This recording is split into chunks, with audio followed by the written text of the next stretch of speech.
បាទហើយថ្ងៃនេះផងដែរគឺជាថ្ងៃចូលឆ្នាំទី3ហើយក៏នេះជាវីដេអូពេលដែលខ្ញុំទៅលេងនៅអង្គពីងថ្មពីកាលពីថ្ងៃមិញបាទគឺបងប្អូនយើងមកលេងច្រើនពិសេសកូនក្មេងគឺគាត់បានចុះទៅលេងហើយទឹកនៅក្រោមហើយវីដេអូដែលខ្ញុំកំពុងតែថតហ្នឹងគឺអត់ទាន់មានបងប្អូនយើងមកលេងច្រើនទេដោយសារតែនៅតែម៉ោង11នៅឡើយបាទ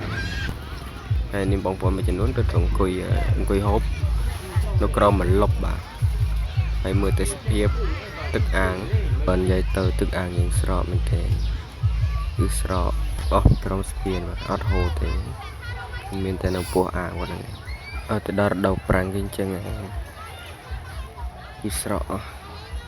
តែទឹកប៉ុណ្នេះអាចបងប្អូនយើងលេងមកចូលឆ្នាំបាន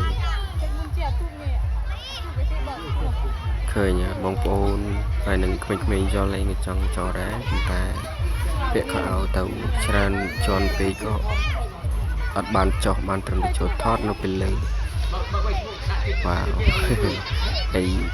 មានកញ្ញា2នាក់គាត់ទៅលេងទឹកបដើគាត់ស្វាលេងបដើ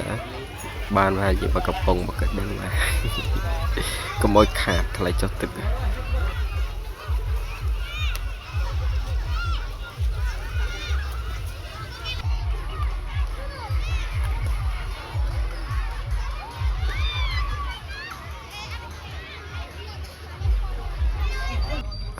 ឥឡូវយើង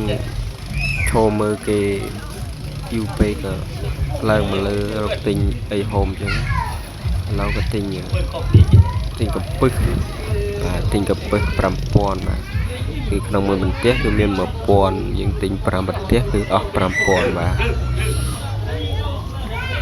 នេះបងប្អូនក៏កំពុងតែឈរទិញដែរគឺមិនខ្វះអីហូបទេបងប្អូនពេលទៅលេងអាមានទាំងអស់បាទមានទាំងកំពឹសមានទាំងកណ្ដូបដកឌឺអីបាទសម្បូរមែនទេតែសំខាន់គឺឲ្យតែយើងមានលុយបាទឥឡូវដូចមានអារម្មណ៍ថាឃ្លានផឹកកាហ្វេក៏ដើរមកទិញកាហ្វេដែរដោយសារតែឃើញក្នុង Facebook គេផុសច្រើន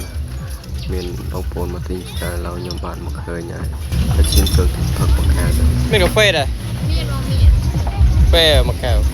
ចាស់យកចែកបងដូចចាស់ហើយត្រង់នេះក៏សូមអធិស្ឋានដល់អ្នកលោកផងដែលសួរទៅខ្វះការកុសលបាទយើងចង់ផឹកអីយើងអាចធ្វើផ្លាកនេះក៏ដាក់ឲ្យខាងមុខបានបាទមានគ្រប់បែបយ៉ាងទាំងអស់នៅក្នុងក្តារ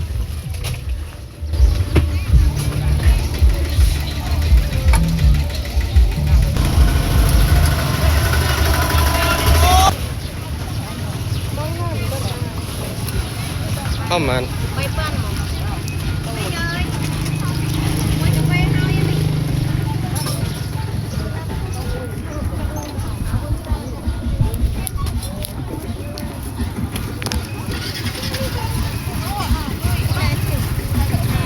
ន្ទាប់ពីយើងទិញអីហើយគឺយើងបានទៅត្រឡប់មករកគោយន្តរកសង្ហារបស់យើងវិញដោយសារតែបានជិះម៉ូតូទៅតែបងប្អូនច្រើនគុណក្មួយទៅផងបាទមានតែគោយន្តហ្នឹងឯងដាក់ទឹកដាក់អីទៅនេះក៏ទឹកសុទ្ធមានទាំងទឹកកំប៉ុងឯងកំប៉ុងអត់ការទេដាក់ច្រើនបាសជើងបងប្អូន